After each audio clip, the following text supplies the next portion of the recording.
Around the NFL podcast has a higher BMI than QBR. Welcome back to another edition of the Around the NFL podcast. My name is Dan Hanzus, and I am joined by a room filled with heroes. Marc Sessler, Chris Wesseling, Gregg Rosenthal. What's up, boys? Your hand motions are really going crazy. Hey, Dan. Oh, I forgot about that. All right. You were looking at me. Craig jumps right in. You're the last one that gets introduced, but then Wes, as has become his trademark, chimes in with, Hey, Dan. and then you come. That's a bad sign for the show. You know what? I think it's good to keep listeners on their toes. You start expecting the same exact thing every week, gets a little stale. Well, Greg, what happened there, honestly? I You know how the show's apologize. opened like 642 times in a row, and that's not what happened.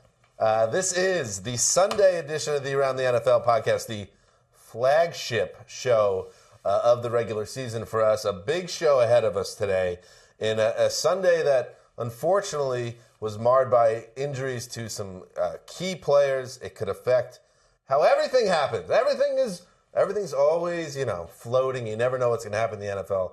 But when injuries enter the fray, it changes things quickly. Am I right, Christoph Wesseling? Absolutely. It's a truism in football. Yes, absolutely. So a lot of stuff to get to today. We are going to get to one of the great shootouts in recent history of the NFL. I think I go on a limb and say that when 100 points are scored between two teams. That's what happened in the Superdome, the Saints-Giants. A thriller, the Cincinnati Bengals. Wow. Still undefeated. Who saw this coming? Let's face it. Undefeated, and one of those key injuries came out of that game against the Steelers. We'll get to that. And, of course, our friend, the unofficial fifth member of the Around the NFL podcast crew, Colleen Wolfe, will join us, drop by in the studio. Connie Fox, as she's known to outsiders. Really to no one. People who listen to this podcast, that's about it. We did have I won't get into too many specific details, but we had a meeting with a shadowy league figure who insinuated, so you call her Connie Fox, that seems maybe a little bit sexist? And we were like, whoa, chill out, shadowy league figure, SLF. Fox has nothing to do with she's Foxy. No, that was her name in high school, nickname that she went by, that she told us, and now we're repeating it. Absolutely. There's no controversy. They're trying to boil one up. Enough oversight. They're trying to put us into some type of controversy. It's good you set the record straight right here. Nobody will have any more questions at all. So, yes, that's everything that's going on. We got a lot of games to get to. I believe the number is 12, Greg? I believe it's, 12, 13? 12. I don't know. 12, nailed it. So why don't we get into it, and we'll start with the shootout at the Superdome. Drew Brees tied an NFL record with 7 touchdown passes, and Kai Forbath hit a 52-yard field goal as time expired, lifting the Saints to a, 52-49 win over the New York Giants. And as I said, one of the great shootouts in recent NFL history. A game that, on 2 occasions, the Saints went up 14 points, only to see the Giants come all the way back. The Giants actually took a lead in the fourth quarter on a pick 6. It wasn't even, I was going to say, one of Drew Brees' rare mistakes in the game, but that wasn't on him. It was a catch and a strip that led to the fumble recovery. It wasn't even a pick 6. Recovered, nailed it again. Giants in the lead, but then here come the Saints one more time. C.J. Spiller with a touchdown catch.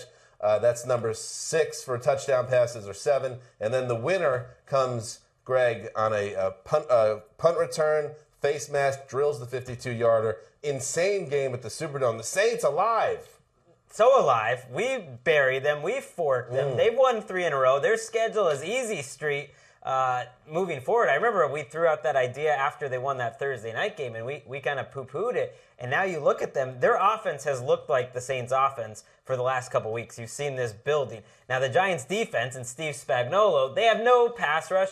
They can't do anything. So that should be taken into account. But you said, maybe this is one of the great shootouts in NFL history. There's no doubt it's the most passing touchdowns in a single game ever. Drew Brees tied the single mark, and they broke the combined mark. Eli Manning and Drew Brees together. Yeah, what happened with Eli should not be lost. 350 yards, over 350 yards, 6 touchdowns himself, a career high, Mark. Well, I think it was a week ago on Sunday night when I was saying, the Saints defense is coming around, and maybe it's time for us to realize that it took Rob Ryan time to get his young players involved. well, forget about it. I mean, you've just given up 49 points. But it's also sometimes these weird shootout games have nothing to almost do with who the teams are. They kind of unfold this way. In this case, with the way the Saints have been played all year, it does. And the Giants. I mean, these are two of the Giants. worst defenses in the league, so it makes all the sense in the That's world. what I want to know. Last year when the Steelers and Colts had that great shootout, it was the best quarterback game I'd ever seen. Was this great quarterbacking or the two worst secondaries in the NFL? Because that's what the secondaries have been so far this year. It's hard to say. I mean, I don't want to take credit away from Drew Brees, what he did or what Eli did. I mean, there was a point in this game where it was probably midway through the third quarter where they had combined 9 touchdown passes and 7 incompletions. So, yeah, there's some terrible defense here. But these are also, and I know, Wes, you're not going to hear it, but I'm going to say it. These are 2 Hall of Fame quarterbacks performing at an incredible level in a big stage and bringing the best out of each other. As far as the defense, I had an idea also. Right around the time I saw the stat, the 9 touchdowns to 7 incompletions, that this should have been a loser goes to Canada match between Steve Spagnuolo, the Giants defensive coordinator, and Rob Ryan, the Saints defensive coordinator, and Canada being the home of a CFL team where they could be a linebackers coach. Sure, I think that fits. I mean, it's fitting for Rob Ryan at this point. I'd give him that award. If Vince McMahon was the commissioner, that would happen. How about Sean Payton just putting it to his old charge, Steve Spagnuolo? I mean, people don't remember. Oh, you're loving this, No, I'm just saying, people don't remember this Steve Spagnuolo era in New Orleans shot at Spags. because it was a disaster, and he left there not a well-liked guy necessarily by his players or by his ex-boss. And to put something on him like that, 52 Look at points. the grin, Greg. I know. Greg's like, basically Super Bowl 42 never happened because of this absurd. game. This game provided more joy, I think, to the fans in New Orleans and the Saints that they expected to get from this entire season. These are 2 teams that, if the playoffs started now, like the Saints are in the mix and the Giants are still leading their division. It just shows you how mediocre the NFC is at the bottom. I got to deliver a couple more stats about this game since it's a great all-time stats game. The game yielded more than 1,000 total yards, 60 first downs, and over 800 yards passing. This is like, Mark, you versus your brother in Super Tecmo Bowl in '92. No, not at all. I would destroy him regularly, and he would attest to that. All right, I mean, I was kind of just general statement, but we can get into it. That was one thing I did well in life was Tecmo Bowl. Did you play with the Browns? I'll play with any team. I won a 32-team championship with the Browns with a couple of neighbors. And this was a 1990 Browns team that went 3-13 in real life, so that's coaching. We used to have tournaments where we'd have offensive and defensive coordinators. We're sounding like... That's so funny. We're sounding like the guys that used to talk about Stratomatic now. Yeah. When you talk about, like, NES, Nintendo Entertainment System. You brought us there. I did. It was my fault. Super Tecmo Bowl was a great game. So, yeah. I mean, what was that, Greg? I was just going to say, good call on the big Odell Beckham game, too. Yeah. Wasn't that one of the headlines from the future going? He actually was better than... I predicted 2 touchdowns and 200 yards. He actually only got 130 yards, but he had 3 touchdowns. He looked 100%. And, Mark, I'm going to put it in the end around this week, if for no other reason, just to make sure you see it. Because I know you read the end around every week. I will religiously would on a Friday afternoon read it. The Fox telecast showed his pregame exercise routine, which now, he obviously knows the camera's on him. At one point, he did a forward roll in the end zone and then came up pretending to be shooting a gun like a detective in like a 70s television series. I mean, listen, I think we all agree that he's an absolutely phenomenal player and growingly tedious with every week. Signetti, I'm parting you up. You're with Odell Beckham Jr. Or turn in your badge. Signetti would love to have Odell Beckham Jr. right now. So, are either of these teams going to be in the playoffs? I'll just throw it out there right now. Because both teams are still in, the Saints are now in legitimate good position to have a shot at this. They're 4-4. To make a run at the wild card, potentially. And the Giants at 4-4, they're still like right in the mix of the NFC East. But we don't think either of these teams are very good, right? They're both mediocre, but Greg mentioned it earlier. The NFC is so mediocre throughout, really. The AFC is the stronger conference right now. Cowboys were loving this game. It's another loss where just the winner of the NFC East doesn't look like they're going to get more than 9 wins this year. At least the Cowboys can feel like, okay, we're in it for another week. Yeah, you know what, though? I don't want to hear that with the Cowboys, and we'll get to them later, but you can't lose like 9 games in a row and be like, hey, I'm feeling pretty good about my chances. At a certain point, you stink. Yeah. Oh, they stink. All right, let's move on now to a big AFC North showdown. The Cincinnati Bengals, the Pittsburgh Steelers, Heinz Field. we talked about this on Thursday, Greg. If the Steelers couldn't win this game, AFC North is over. And It's guess over. what? It's over. Andy Dalton shook off a pair of fourth-quarter picks, hitting A.J. Green for the go-ahead score. The Bengals at the end of the game, 16-10 win over the Steelers West. The Bengals just locked up the AFC North, and the Steelers have lost Le'Veon Bell, the even bigger story. I don't think it's mathematically over, but yeah, I think essentially the AFC North belongs to the Bengals. And you have to admire their ability to kind of withstand the pressure that the Steelers brought. For the first time all year, the Bengals' offensive line lost the battle at the line of scrimmage. The Steelers got consistent heat on Andy Dalton. And they didn't do much for 3 quarters. And then when the game was on the line, Dalton responded after throwing 2 fourth-quarter picks and led the game-winning drive. Similar to what he did against Baltimore, where it was really his worst moment of the year, and then he ends up driving for the game winner. He did it here today. And yet all of this, as great a win as it was for Cincinnati and tough as it is for Pittsburgh, it seems secondary to them losing Le'Veon Bell for the season. Just as we're going up to tape this, Ian Rappaport reports he has a severely torn MCL, and he is expected to miss the season, and that is just a brutal loss. And that doesn't sound good when the insiders are getting the word that it's not just a tear of your MCL, a severe tear. I mean, that sounds like a long rehab process. So probably he's going to end up on IR. And Wes, I ask you, is this a crushing loss for the Steelers in the sense that they're no longer a title contender without Le'Veon Bell? I believe that to be the case because I believe as great as Todd Gurley is, Le'Veon Bell is probably the best all-around running back in football. He's so patient. He has such great vision, such a great receiver. And then D'Angelo Williams is all right. I mean, he's averaged 5.5 yards per carry in situations where Le'Veon Bell has been unavailable this year. So he's a good backup as far as backups go, but Le'Veon Bell is just so dynamic. And again, just thinking about this game, like everyone, I expected, Ben Roethlisberger's back. This isn't an easy matchup, but they're going to score some points again. I mean, they scored 10 points today. It's a little unfair. They had a really methodical opening drive touchdown that seemed a little too easy for them, and the life went out of the stadium when Le'Veon Bell got injured. They just couldn't do anything on offense after that. I mean, also, you're asking Big Ben after coming off a knee injury, and not that he rushed back, but no way is he 100%. He didn't have the same agility. It's going to take some time. I don't count the Steelers at all out of another murky AFC playoff race. And it feels like when we say that AFC North is sealed and it's November 1st, that weird things happen in that division. We've said a lot of dumb predictions. Well, we have, but the Bengals would have to comprehensively crumble. And the triplets in Pittsburgh, which I think is potentially the best in the league, have been on the field together for what, about 25 minutes this season? Yeah. And it's not going to happen. It's not going to happen again. And, let's talk up the Bengals a little bit here because now they're 7-0. This is a game I think a lot of people expected them to get picked off here, and once again they don't.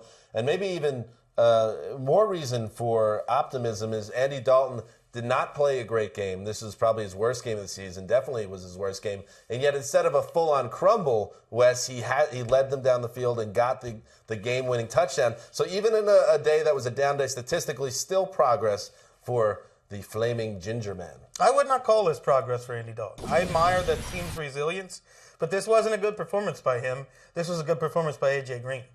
And the defense, and maybe they get a little help from the running game and the offensive line, and that just speaks to the point that this is a team, that Andy Dalton's carried them some weeks, but it's a complete team, and the defense, I think, has quietly gotten a little bit better each and every week this season. They got Vontaze Burfict back today for base packages and had a huge impact. He's the guy who knocked Le'Veon Bell out of the game. And I know it's a division game, but they get the Browns on Thursday. They get the Texans at home after that. That's 2 wins. They are looking at, most likely, 9-0 heading into deep November, which is it's an amazing thing. Wes, your favorite day of the year, everyone knows it's the first wild card game on a Saturday in January, known as Westivus, because it's seemingly always the Bengals in that game getting picked off. You go to a local bar and you drink and you celebrate.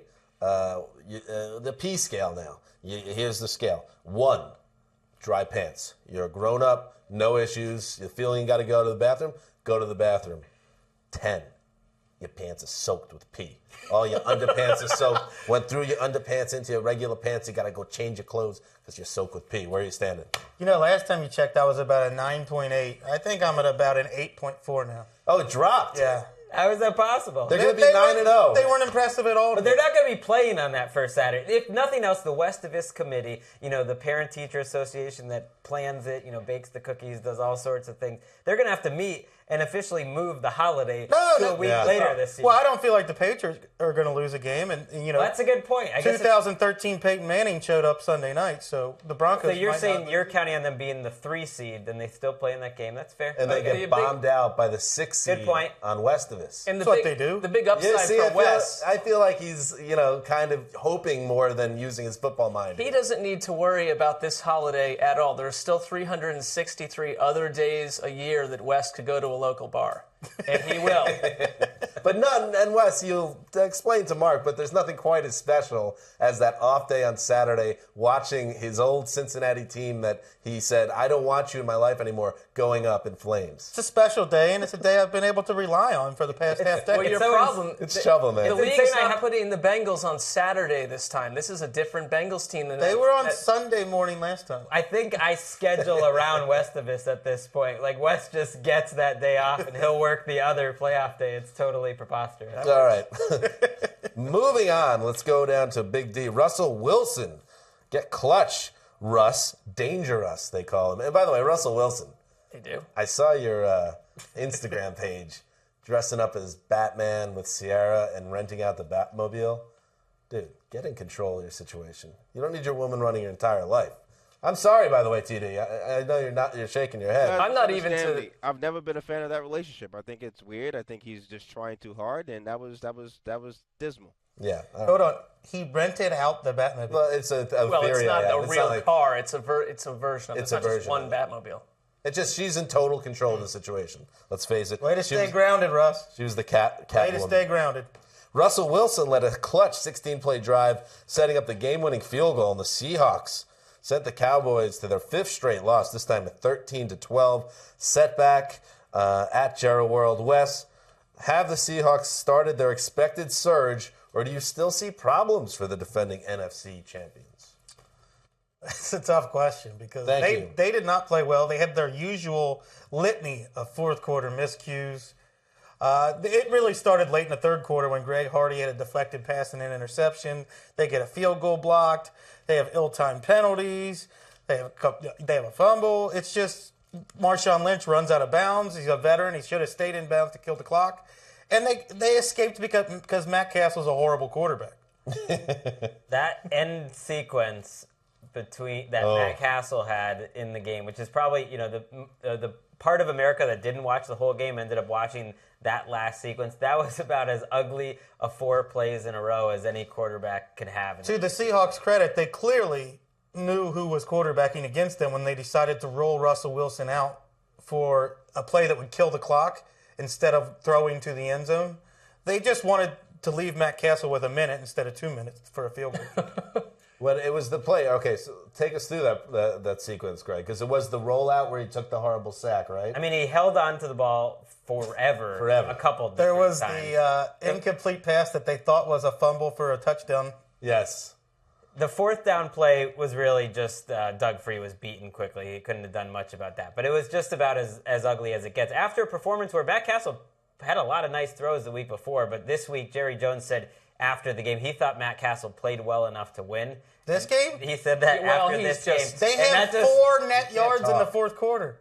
Who said that? He also Jared said Brandon that? Whedon's the most beautiful quarterback in the NFL. I was going to say, we got to choose our words carefully. This is a owner of a team. But I will say, Jera, at a certain point, everything he says is completely out of touch with reality. I mean, there's everything, whether it's been their offensive line or Brandon Whedon or Matt Castle Or every Greg running Hardy, back they have. Or every running back.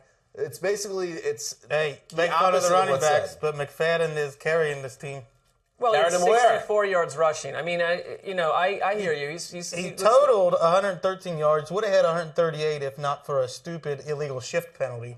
second straight week that he's really the entire offense. Best 3.2 yards per carry player in the league today. It's hard to rush for more than 3 yards a carry when the other team has no respect for the quarterback. I'm more surprised about the Seahawks offense in this game. And the Cowboys defense is getting better and better each week, but I thought the Seahawks offense had possibly turned a corner against San Francisco, and I thought Marshawn Lynch had looked a little better the previous 2 weeks. I think it's concerning you only put 13 points up, and Russell Wilson was lucky he only had one pick in this game. He could have had a couple more on some errant throws. They also could have had 20 points pretty easily, and an offensive line that came under a lot of fire didn't allow a single sack today. Wes, how did Des Bryant look in his return? He clearly wasn't like at peak form, and Richard Sherman shadowed him around the field as he's been doing against top receivers. Sherman easily won that battle. To be fair to Des, Matt Castle was throwing the passes. And he said as much after the game. I mean, he didn't call Matt Castle out, but he acknowledged that the vast adjustment going. Look at these ducks Matt Castle's throwing. Right, the Castle is ridiculous. And by the way, you can watch these Sunday shows on YouTube under the NFL playlist. Just throwing that out there. Shameless plug. And there was a lot of buzz. I didn't get a chance to watch this game too closely, but a lot of buzz on Twitter. Richard Sherman playing at an extremely high level, whether the quarterback was good or not. But him shadowing now the best receivers in the league. Maybe that's the last piece of the equation when talking about who's the best corner in the league. Earl Thomas tweeted after, or said after the game, "I've never seen a nerd ball out like that." A nerd? Yeah, he called Richard Sherman a nerd. 4 passes defensed, and I believe one of those catches was the first catch against someone Sherman was covering in 3 games. That's how. Maybe he'll get Richard a positive Sherman grade from PFF. We can all dream. Oh, wait, no, there's no way Richard Sherman orders Domino's on his phone. Of course not. I don't even know what you're referring to. It's a commercial that's on all the time, in which he's putting the little pizza emoticon. I want to go back and to check his feed to just call out false advertising. You were absolutely right. He has never done that. Crossing out one more potential sponsor. Thank you. We don't need them. Yeah, smash cut to Damashek doing like a backstroke through Big Macs and dollars falling upon him. Yeah, don't worry about the Around the NFL podcast. It's Sunday night and we are bitter. It's Sunday night bitterness. Let's move on. The Tampa Bay Buccaneers. Oh, man. So they blew the big lead last week against the Redskins, and they blew another one here. They were up 23 against the Falcons. The Falcons come all the way back, but in the end, the Bucs finish this time in overtime. They kick a field goal, then hold on for a 23-20 victory over the Falcons. Greg, you called this game the full Jameis Winston experience. It was. This season for him has been a lot of good. It's been a lot of bad. And it's been enough for you to believe he's going to have a good future as a starter. And that was what you saw in this game. You saw some ugly throws that should have been intercepted. You also saw some plays, like in overtime, we're watching on YouTube.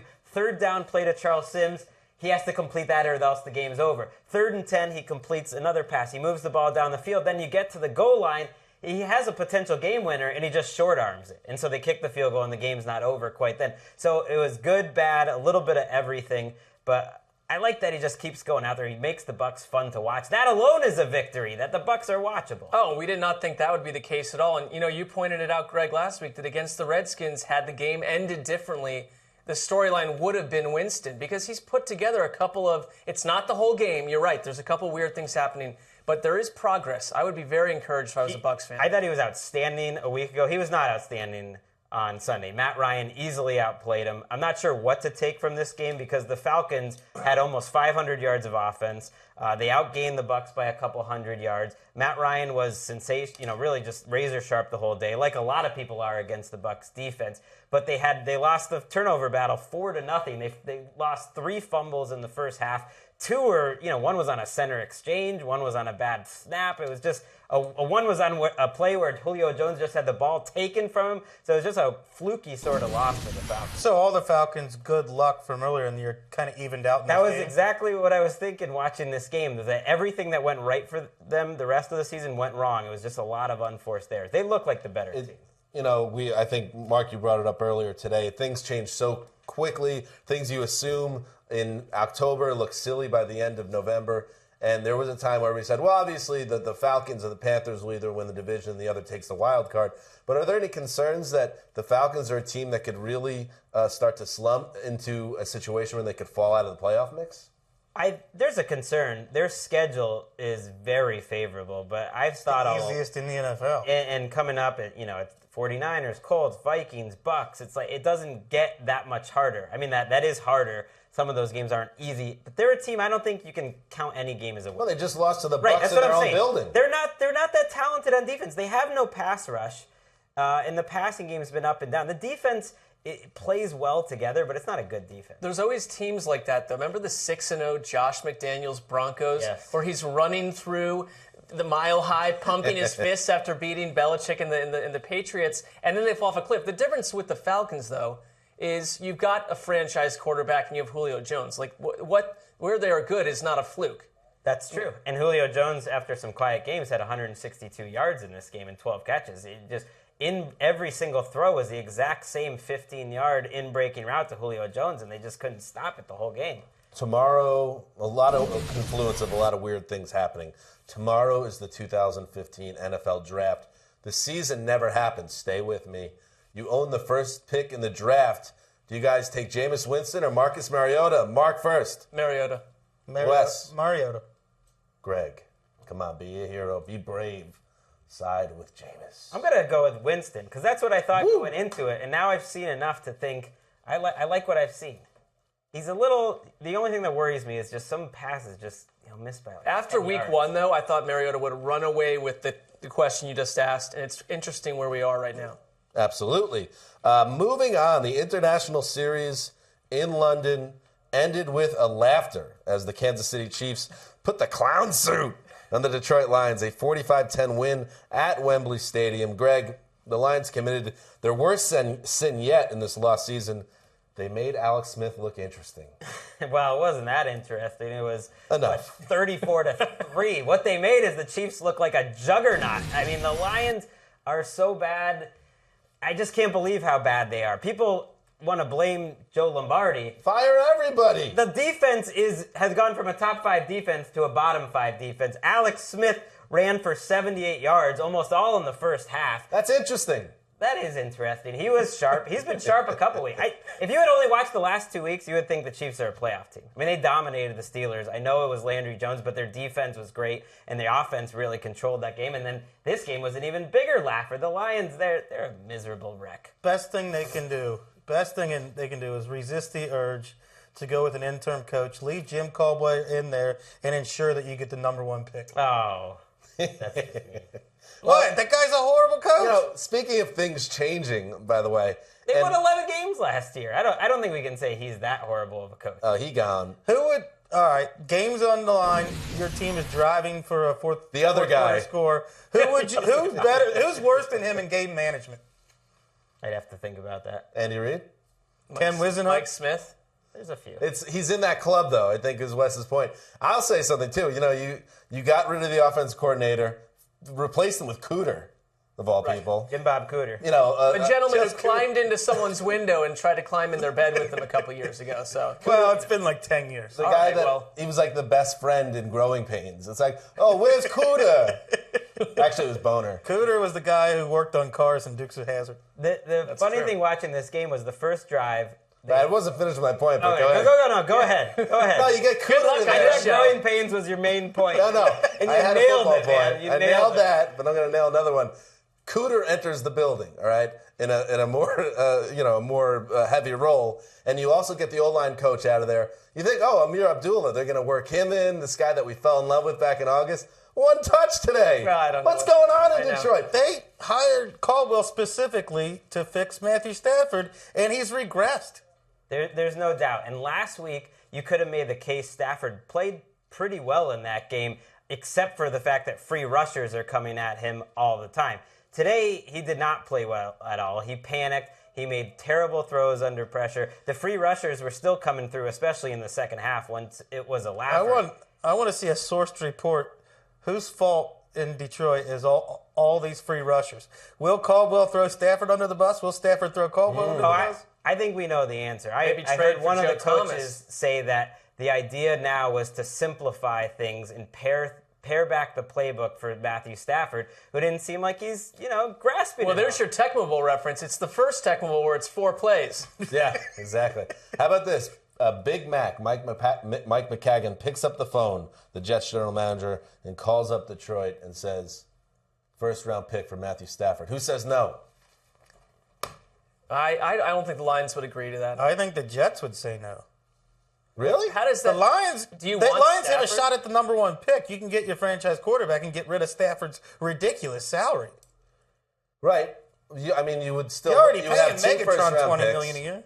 No, but you would have then 2 first-round picks. That's what I'm saying. To rebuild, and you'd get Stafford out the door anyway. That's what I'm saying. The Jets would say no, not the Lions. Why but do you, the- as a Jets fan, would you want Matthew Stafford? Well, jumping now into that the my quarterback, Fitzmagic, just ripped up This his week thumb. you're talking about.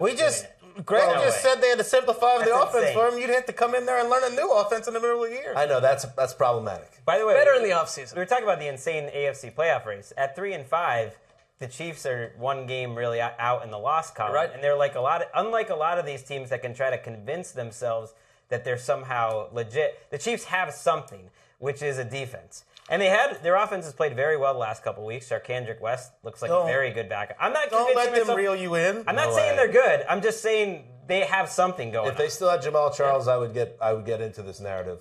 So I thought they had a bad schedule that they had to go through early on, and they could have gotten strong and maybe been sneaking up on people. Without Jamal, I don't Yeah, think but it Dan, happens. if West is going to run for 97 yards and Alex Smith is going to run for 78 every week, true. you've got Jamal Charles. That's interesting.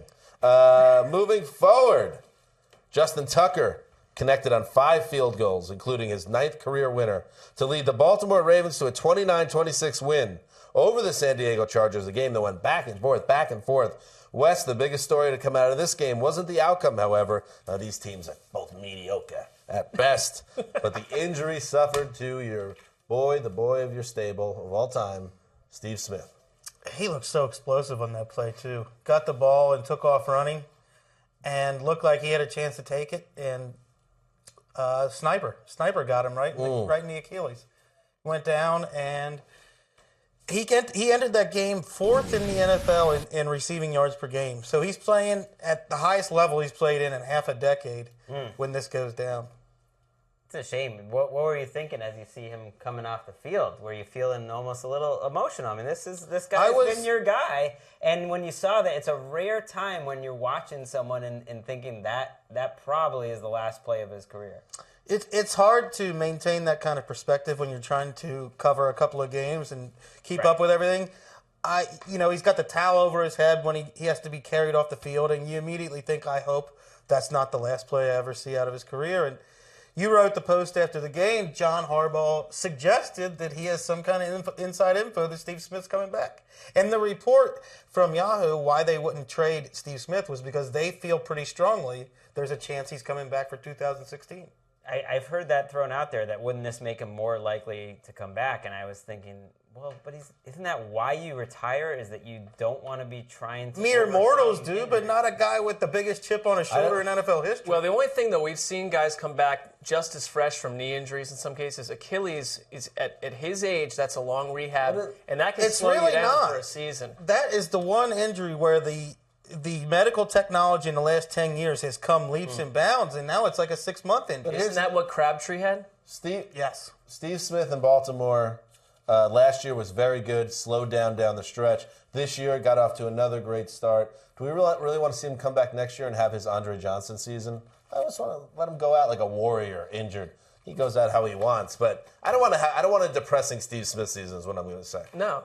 But, if there's one guy that we want to have faith in that's going to do what we don't expect, it would be him. The pity that you're laying on Steve Smith, that's what's going to drive him to come back. I hope so. You know who Hope there's blood and guts all over me. we should be pitying the rest of us who have to cover Ravens games this year. I mean, he had more than double the amount of receiving yards as the next closest receiver on the team, who's Kamar Aiken. Way more than double, almost triple. They're going to be tough to watch. They win this game, and then the Chargers, as bad a loss as this was for the Ravens to lose Steve Smith, they not only lost this game, and again, a wide-open AFC, they lost Keenan Allen, King Dunlap, their left tackle, Corey Legit, Chris Watt, and Ladarius Green, all in this game. That's Wow. doesn't even seem remarkable because this happens to Chargers every week. Guy was saying during the game they ought to get rid of the golf cart that they come out and just use a double-decker bus. Just get everyone off the field. Bring out your dead. They have had some terrible luck. I know that you've mocked the Chargers fans, Dan, over the day. I did not. I feel for the Charger fans. Wait, why would you say that I mocked the Chargers fans? Well, you said they weren't even good enough to. No, Dan is fan simply rankings. not signing up for the idea that they're the most passionate fan base, and you No, can't. no one That was stadium is half filled with. I Chargers just feel fans. bad for that team right now. Well, they may have a new coach, I think, after the season. If you want to put together your list of hot seat coaches, I think McCoy suddenly finds himself on that list. Before we bring Colleen Wolfe in, Connie Fox, as she's known by some, and it's been clarified why she's called that. Just a few other ideas for sponsors for the podcast if they're listening. Apple. I feel like that would be a nice fit. Sure, for us. that would be. Just saw the Steve Jobs movie. Loved it. Although they don't love it, so didn't love it. Okay, good move. Nike. I'm wearing a pair of their kicks right now. Great product. They're do very it. independent. They're looking for small projects. Just do it, Nike. Just going on do right it. now? Chase Bank. Great bank, deep pockets. A little bit I of an bank with underdog financial institution. I go to Chase. Dick's Sporting Goods. Like the name. Not the top of my list. Okay, what about one more? Cornhole, like the leading cornhole manufacturer, whoever it may be. Cornpantry.com is the first cornhole business in America. It's in Cincinnati. Bang. So there you go. We'd be sponsoring them, basically. If you are That one sounds more believable, realistic. if you are a shadowy league figure with any of those companies, come at TD. I'm sure he'll get the deal done. All right. With that said, let's bring in our friend. There is our friend in the Around the NFL awkward ISO cam. Yes. Hello. What's up, Colleen? Hey, Dan. How's it going? Colleen Wolfe, of course, the NFL Game Day Blitz now. NFL Now Game Day Blitz. Got it. Yes, with Dave Demchek and the gang.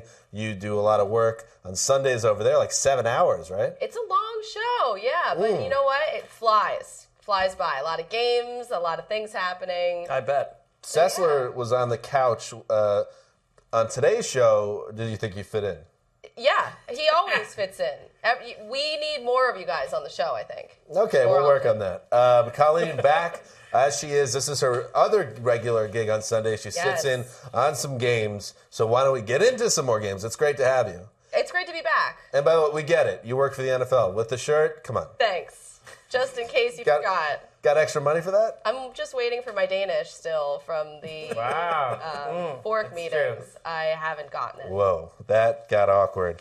Let's move forward. We'll start with the Minnesota Vikings, who got a 36-yard field goal from Blair Walsh as time expired, lifting the Vikings to a 23-20 win over the Bears at Soldier Field. Colleen, another shaky day for Teddy Bridgewater this season, but he connected with his new favorite target when it counted most. Yes, Stephon Diggs, Gravedigger. First of all, I love his celebration dance. It's amazing. I like that. But this guy, I mean, he was a 5th-round draft pick. I didn't expect him to play the way that he's playing now, and they desperately need a guy like him when they have guys like Cordero Patterson and Charles Johnson and Mike Wallace who are doing anything they need him to really step in, step up, and he did. And now that they have Adrian Peterson doing Adrian Peterson-like things, that helps. Here's the thing with Diggs, too, and this would be a reason to be even more excited. The Bears obviously had done their work and prepped for him. I think he had 4 yards receiving at halftime, and it's because, like, what happens with actual good receivers, even when they get stopped initially, they find ways to get open. He ended up with 90 yards, the big touchdown to win it. This guy's a real player. Yeah. He's been so good so quickly that you wonder why the Vikings didn't have him active the first few weeks of the season. Not to Their mention- best receiver sat Not to on the mention, bench. why did he get taken in the 5th round of the draft? Right. We've got 7 first-round picks.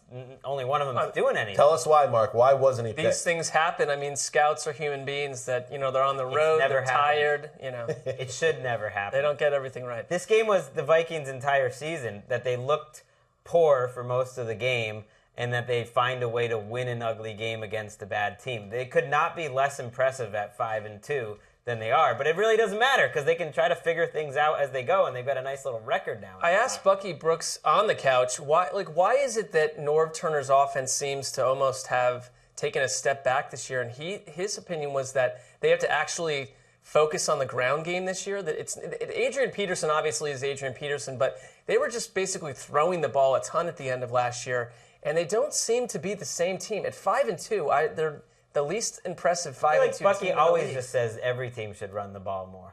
I feel like Well, no, he was saying that was the problem. Oh. They're Shots fired having on to try Bucky to Brooks. account for Adrian Peterson and the best running back in football, that maybe it's thrown some of what they had at the end of last year off a little bit. Where's this Rosenthal Brooks heat emanation? No, that was unexpected. It's not hits at all. It's not heat at all. He asked him. Well, we'll He really decide always what's heat. I think we all, the four of us, found it to be sort of a shot. Maybe you talk it out on the couch. It would be good. Saying. Double shift for the couch for Greg. Yeah.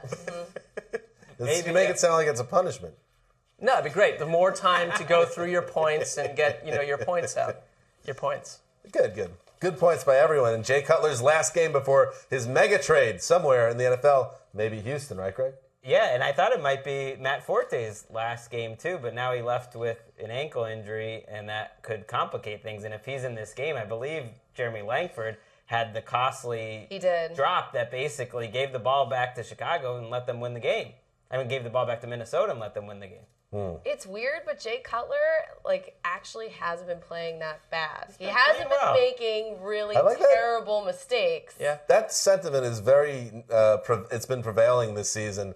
That everyone's like, "Hey guys, am I allowed to say this? That Jay Cutler's not terrible?" I'm nervous. Because he hasn't been. Well, This season on balance, he's been probably right in the middle of the pack of quarterbacks, right? If they do want to trade him, they've set it up well with 3 pretty good weeks from Cutler, but. Connor Orr wrote a piece where it really has a lot to do with Adam Gase, who Cutler finally said, I want to do the things the way you did with Peyton Manning. Now, do we buy that? I don't know, but he has looked more functional. Count on Mark to spin it back to the OC.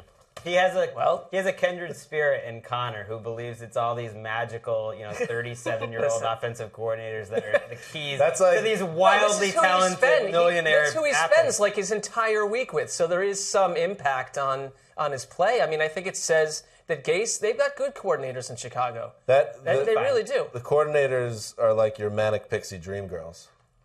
Yeah, I'm not sure that the listener would know what that means, but I would agree.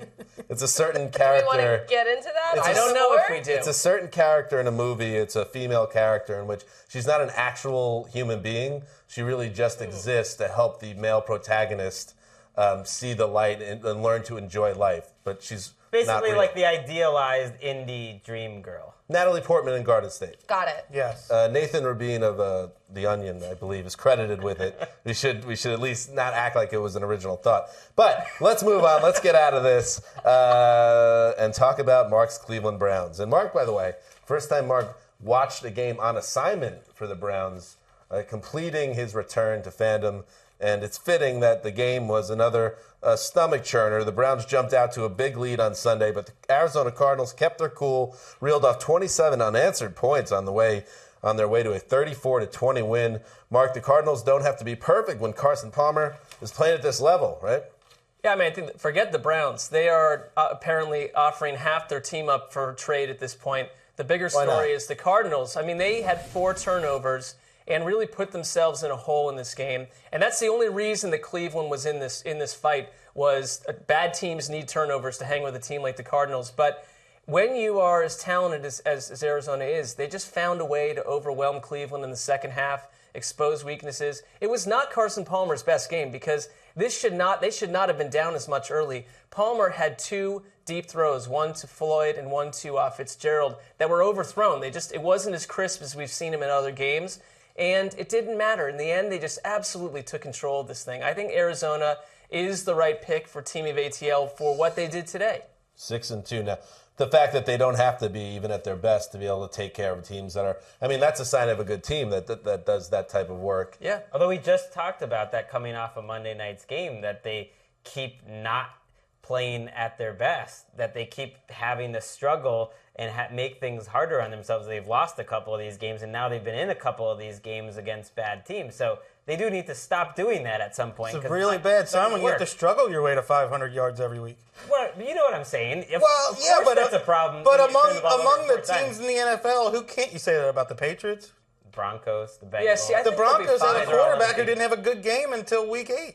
And yet they're still undefeated. Yeah, but they've struggled. Like the Cardinals, By the way, a lot of bad job by some of our listeners today. Nothing worse than premature honking in the first quarter. Oh, your team of ATL not doing so great. No. Premature honking. Part of it is just the Cardinals have had the easiest schedule in the NFL. So I think you have to take that into account. We talk about schedule all the time. So I'm just assuming it is going to get tougher, and they're going to have to play better those weeks. They've obviously got the tools. They put this kind of performance up without John Brown. What's J.J. Nelson all about? That's who came in for him, and he looks pretty good. He runs about a 4.25 40. He's incredibly tiny, and if there's a defender within the area, he doesn't catch the pass. Well, he looked better today, and he played the John Brown role, got open, made a couple big catches. Brown, he's a rookie. You got to start somewhere. Yeah.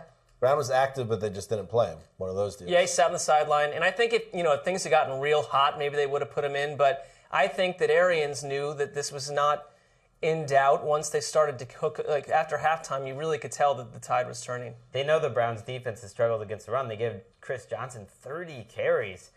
When they have, it's surprising to me when you have David Johnson and Andre Ellington combined for 4 carries, and Chris Johnson. I wouldn't do that. And Chris Johnson lost 2 fumbles. Yeah, your coach is in love with you when you lose 2 fumbles and you still get 30 carries. I don't know why you would be giving Chris Johnson 30 carries. He's still a 30-year-old running back. You want to keep him as fresh as possible, and you got some options. Well, I'm not sure who that am was I the game to judge plan. Bruce I don't know Arians? if that was what they wanted to do. They've turned him into a pack horse.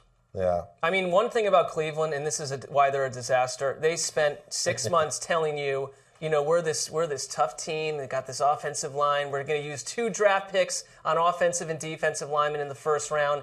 They run for 39 yards, and Josh McCown is their leading rusher. Wow. And they basically, Duke Johnson, who is their most interesting player in the backfield, vanished in the second half. I have two Browns things to run by you here, Mark. First of all, you and I have a sandwich prop. Who gets the 3 wins first, the Browns or the Cavs? Well, I lost that. Well, the Browns have now used up all their head start, and they're both at 2 wins, and I believe the Cavs have 3 games this week. Ooh. So I think I'm going Browns to get... needed to win this one. Cleveland is lucky that they play Thursday night, and they're not lucky because they play the Bengals. But if everything went wrong for the Cavs, then maybe Cleveland gets there. I have essentially lost Can this you just sandwich. let the Cleveland pull up the fans Cavs enjoy schedule? their one good team, the Cavaliers? Not I'm happy root for against them. I'm not rooting against the Cavs. are this I said week. this sandwich. No, this sandwich is out. And here's one other, while Colleen looks up the Cavs schedule, one other idea, Mark.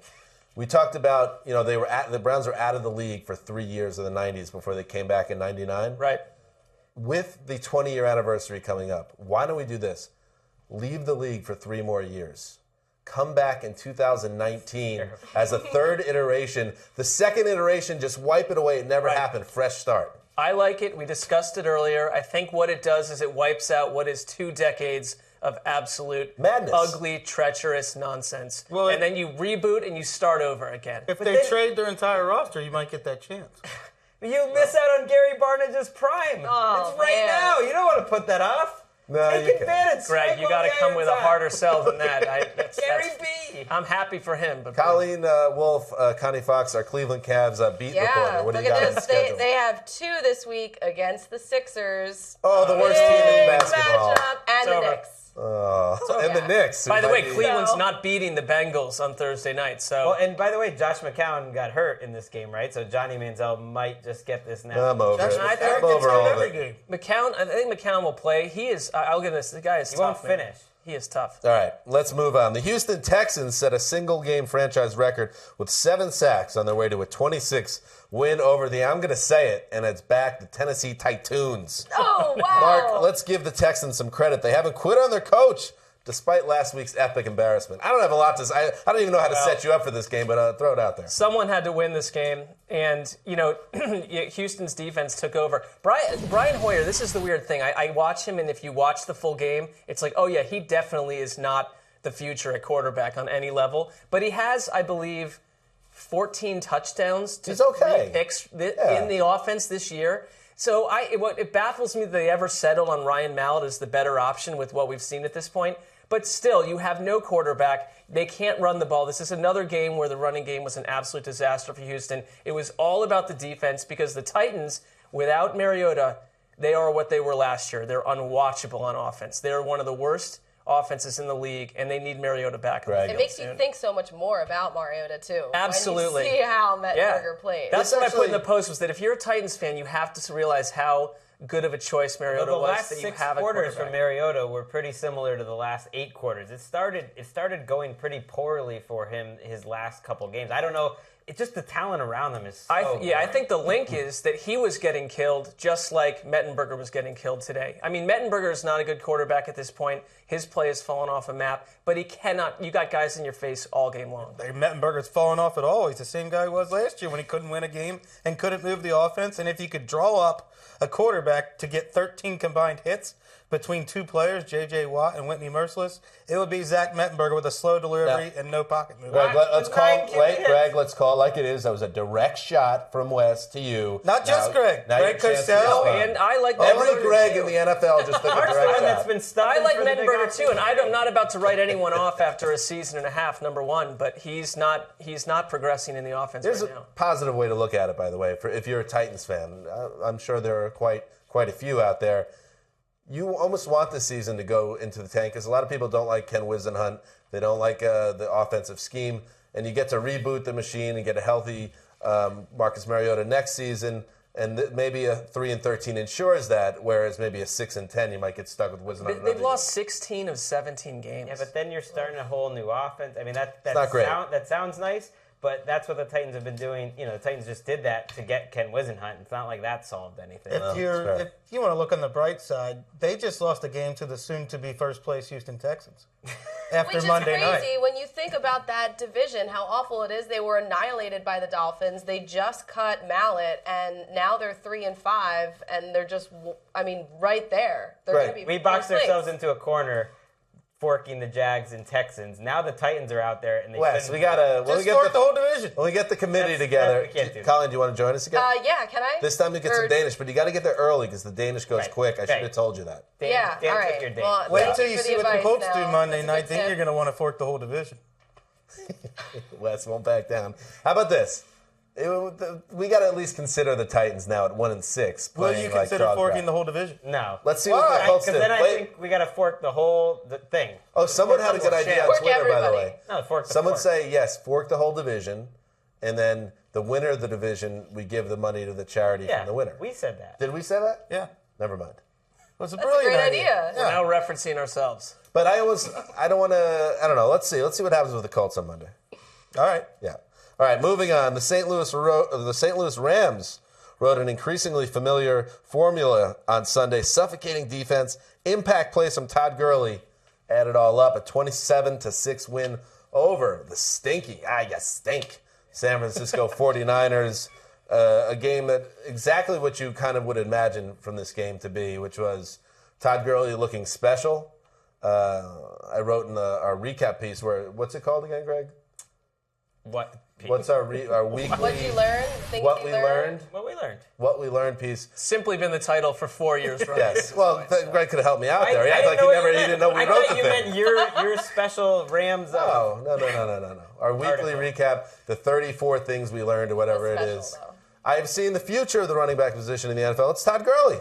This guy is special. He went through the middle of the Niners defense on a 71-yard touchdown run where he was, again, it was very good blocking, but he just has that gear that very few players have. Special to watch, and that's really all you needed. They were down 3-2 at the point of this run, and if you're watching on YouTube and on NFL Now, you can see it. That the game was over at this point. It was 8-3 after this run. They did get the 2-point conversion because the Niners are that bad on offense, and I don't know what else. At this point, Jim Tomsula's got to worry about his job, and he's got to think to himself, I know Blaine Gabbert's not good. There's a lot of evidence of that. But how much longer can I run Colin Kaepernick out there without risking this team quitting on me? Kaepernick averaged 4 yards an attempt over 41 passes in this game and just looked completely out of his element once again. And you included in your post the clip of Kaepernick, about to take the snap, and he's got a wide receiver out on the sideline saying, "Excuse me, Torrey Smith, I am wide open. There isn't a single human being around me. Doesn't even see it." He's freaking out, too. There's not much more he could do to get Kaepernick's attention. And there's a receiver on the other side, too. And it seems like a funny play that it's almost unfair to make fun of him. But this is the precise reason why I think Colin Kaepernick is struggling as a quarterback, is his awareness of everything going on around him. 28 or 30 other quarterbacks are going to notice that in that situation and throw it to him. he's never made the leap as a quarterback and grown. The running game for the Niners is terrible. Mike James and there was a character named Kendall Gaskins. Mike Davis, yeah. Mike Davis and Kendall Gaskins. I'm not familiar with Kendall's work. They combined on 10 yards on 15 carries. The Hain plane might be coming back because Reggie Bush. And by the way, Edward James almost dome. Oh my gosh, that's an awful place. Get your act together. Right. They have concrete, unprotected concrete that runs around the the barrier between the stands and the sideline. Last week, Josh McCown ran onto the concrete, slipped into the wall, banged his chest and shoulder. In today's game, Reggie Bush blew out his knee. He tore his ACL. Helping the Rams, 2 weeks in a row. Well, Not maybe to that's mention it. they lit their field on fire. There's all sorts of issues going on inside the And perhaps, now I don't want to look too much into it, but there's only one owner in this California thing that's actively trying to get out of his city. And the stadium is turned into like the final level in Super Mario Brothers. It's a total disaster, a minefield. It could be we're joking. It could be the last play of Reggie Bush's career. There's no guarantee that he's going to get a chance to play again. And ultimately, he felt like he was a little bit at the end of the line this season. This is a guy who, when he came into the league and even the impact he had early on with the Saints, one of the biggest stars in the entire NFL. And ultimately a disappointing career, I think, but had his moments, especially with your team, the Saints, Greg. In Miami. I think that changed my perception of it. When he ran for 1,000 yards, which is averaging 60 yards a game. For what he was talked about before the draft, underwhelming career. Yes. Todd Gurley, best 5-game start in NFL history for a rookie. Missed 2 games and barely played in a third. Is on pace to break Eric Dickerson's rookie rushing record. All you livered people who couldn't say after 3 games he's great. Maybe we'll give him 5 years and then you'll finally be on board with how great Todd Gurley is. Maybe it'll take him dragging this Rams team to the playoffs, just like I predicted before the season. They're starting to beat the bad teams. We said, okay, is this Rams team any different? Then they're going to take care of business against some of these bad teams. They're taking care of business because they are as ugly as possible at throwing the ball. They've also given up 12 points in 2 weeks. They have a legit defense. Well, that's the recipe. You were right. It has nothing to do with Trey Mason, but they're the most exciting backfield to to watch just because of Todd Gurley. Exactly. Well, also because Le'Veon Bell is the out. odds. One of them would step up. Good couple minutes. Your for boy Greg Trey here on the Mason, the podcast. most exciting running back in the league. When was the last time the 49ers scored a touchdown?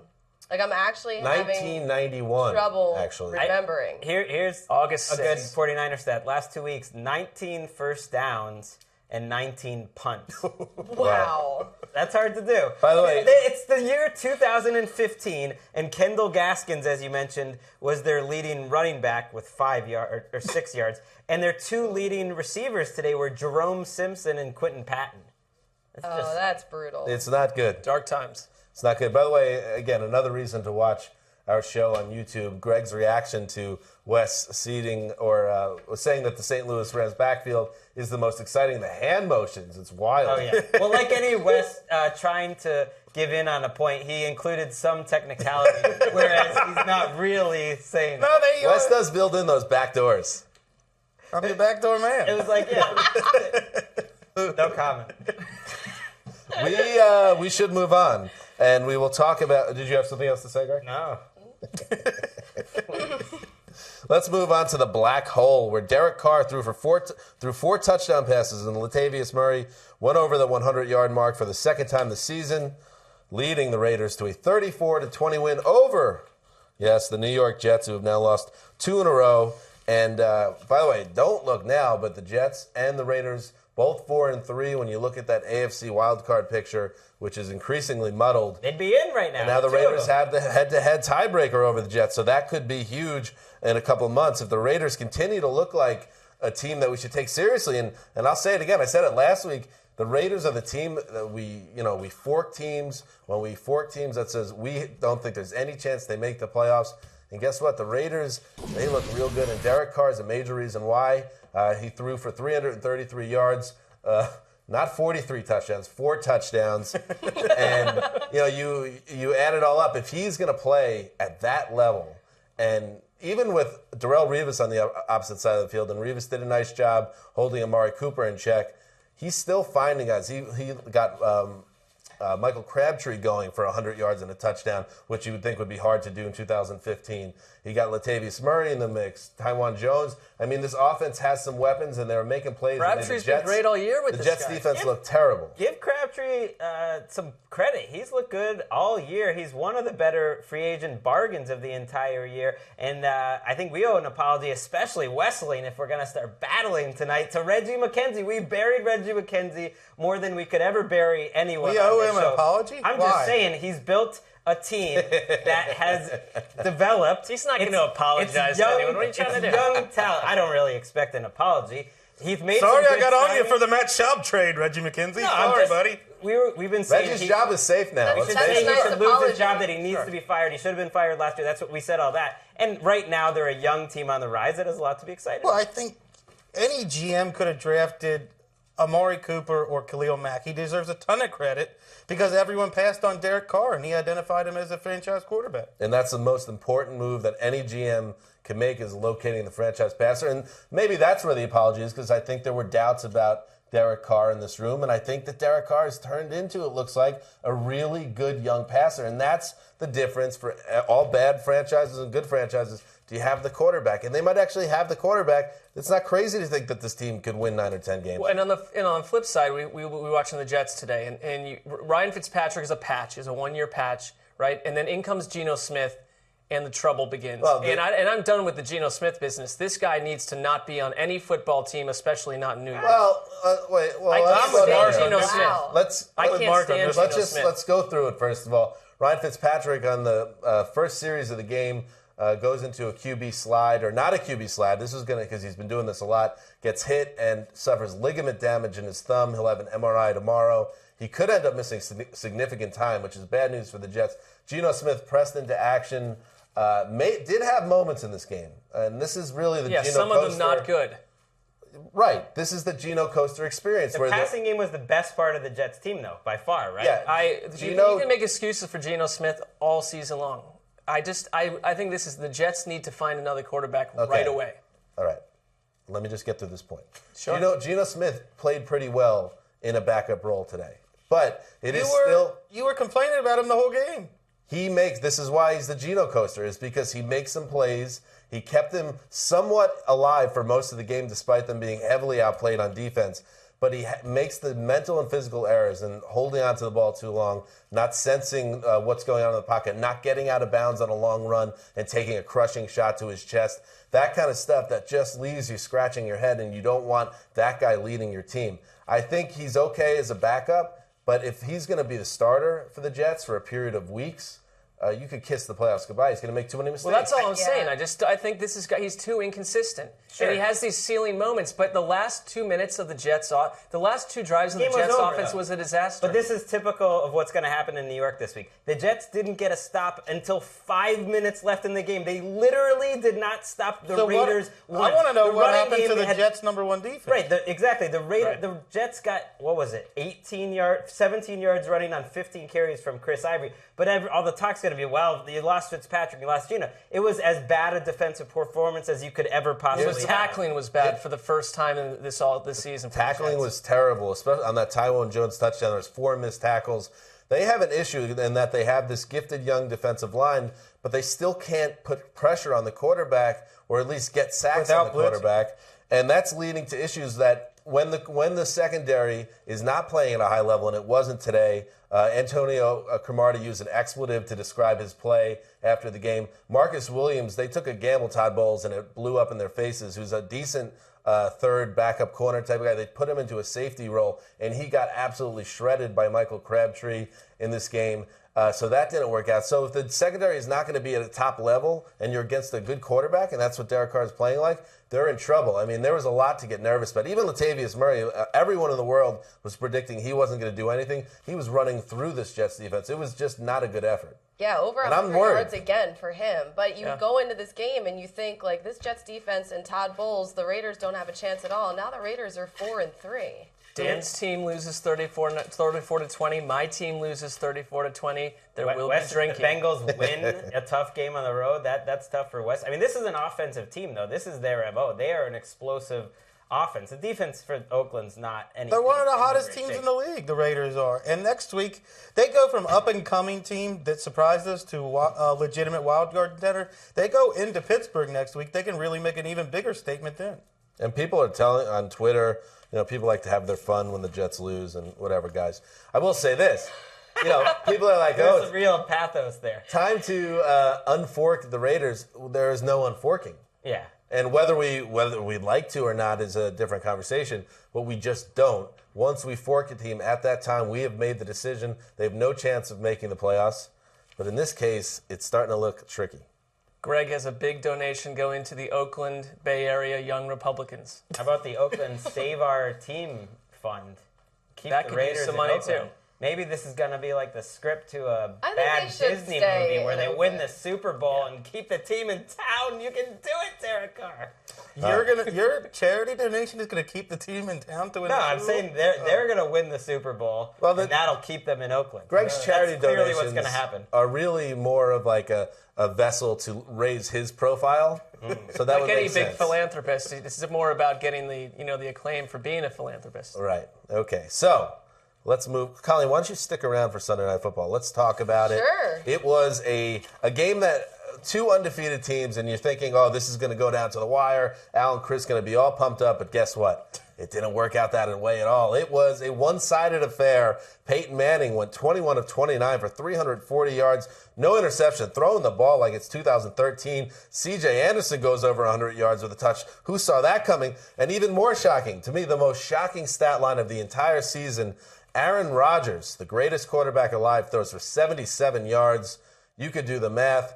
A 29-10 win for the Broncos over the Packers. It is the Broncos who remain undefeated and looking like one of the very best teams in the NFL. And Greg, we were saying downstairs while we were watching this game, if the Broncos could even get average play on offense and average play from their quarterback position, it's time to look at them differently as not a flawed undefeated team, but a potential Super Bowl contender. This is one of the most significant results of the season. I don't think that's stepping out on a limb because the score doesn't indicate what a boat race this is. The Broncos just played the Packers, a team that's a little bit healthier, 500 yards to 140 total yards. If you put the Patriots up against the Texans each week, you would not expect it to be that one-sided of an NFL game. So the Packers did a good job to even keep this close, but Denver did exactly what they wanted to do on offense. The run game looked like a Gary Kubiak running game. Peyton Manning went down the field, and the Denver defense played even better than you would expect against this Packers offense. I mean, it was unbelievable. We have to start to ask if this Broncos defense is one of the best we've ever seen. Yeah. It's early, but yeah, so They far. shut season, down the there's no Packers doubt. and Aaron Rodgers. They made him look shaky. Pretty good acid test. They've had as good a half a anything. season as any half a season that we've seen. I mean, there's plenty of other good ones. Rodgers' Ravens, previous Bucks, low in a Seahawks. game was 142, and it was 77 tonight. So that was significantly lower than any game he started and finished. And I think if you're the Broncos and you sat down over the bye and tried to dream up a best-case scenario game for your coming out of the bye, they couldn't have done this in their wildest dreams. You find the running game, Peyton Manning throws better than he has in a calendar year, and the defense shuts down the best quarterback in the league. I mean, we cannot overlook, and we're giving it plenty of time, but just again, like Aaron Rodgers, we've had conversations and we've written breathlessly about how this is a guy playing quarterback at the highest level it can be played. And yes, we're starting to maybe see some wear on the offensive machine in Green Bay because of the guys that they're missing. But to do what they did, make Aaron Rodgers look like Colin Kaepernick. I mean, Let's not get carried away. Well, just from a statistical standpoint,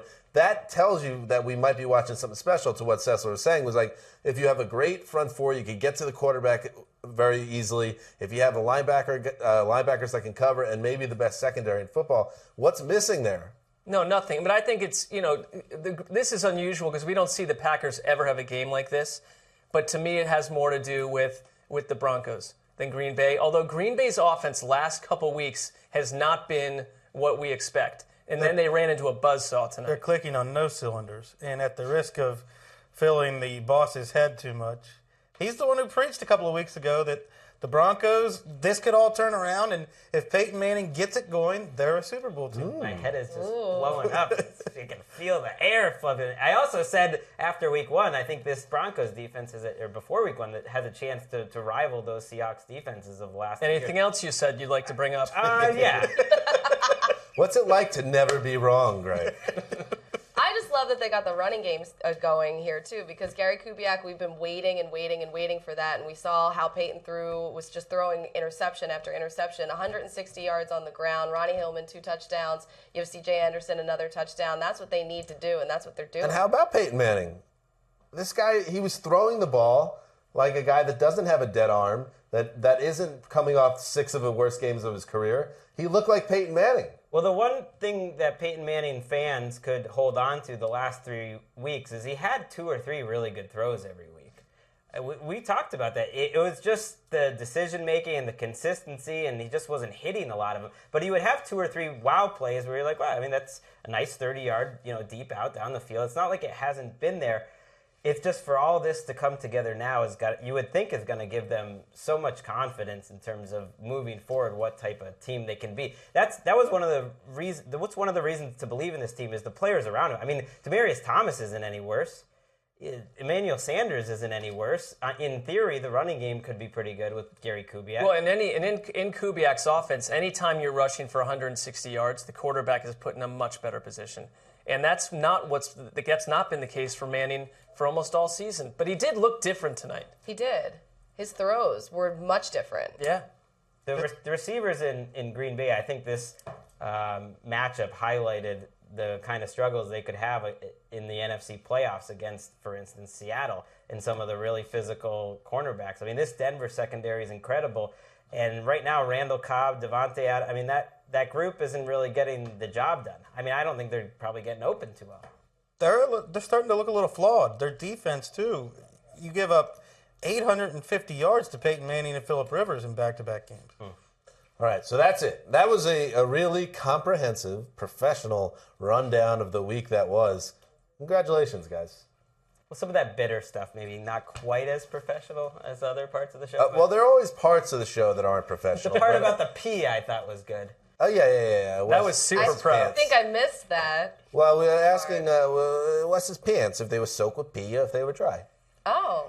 You'll have to listen to the show to find scale out. The context is important, but Okay. we don't need the context. Colleen, you've said it all. You've done it again. You've come in here and hit a home run. Thanks. Thank you. We'll see you next week. Connie Fox. And that is not an inappropriate name for Colleen. It was a high school. Yes, that was my high school nickname. So everybody, get off with her back, PC police. And shadowy league figure. Am I right? Oh. Greg, am I right? It's just the kids today, it's like, you can't make fun of anything, What happened when men were men? You know what I'm saying? What is happening? I don't know. We will be back on Tuesday with our we're going to have our Monday night recap, Thursday night football preview, and all that good fun. So make sure you tune in for that. But for now, that is it for the Around the NFL podcast. Stan Hanzus signing off for the Quiet Storm. The mailman, Connie Fox, the boss, and TD behind the glass. Till Tuesday.